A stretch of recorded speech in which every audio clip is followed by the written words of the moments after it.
wai ina dan wake ne?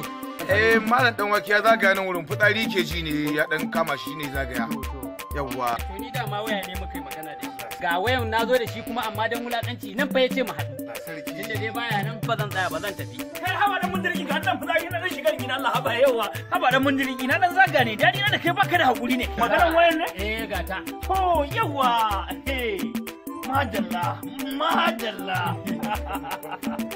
Ai ba ma ka da burge ba ne Allah wallahi ko sai ta matsu sosai cewa a kawo mata na jare wannan a kawo mata mai lallala wannan dangane ma dan waje kaza ka rike ne ina ban kai mawa ka gimbiya mana ba kai kuma ba wannan ai sai mata ai kace akwai dangane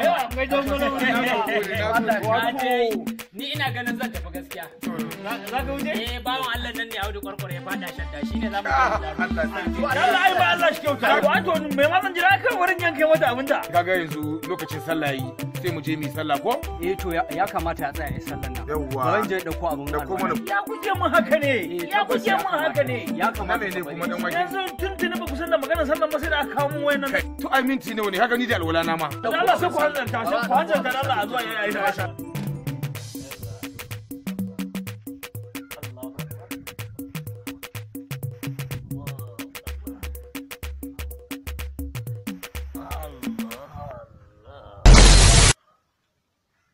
Bura uban nan kai, alƙuran ta ci sigirin.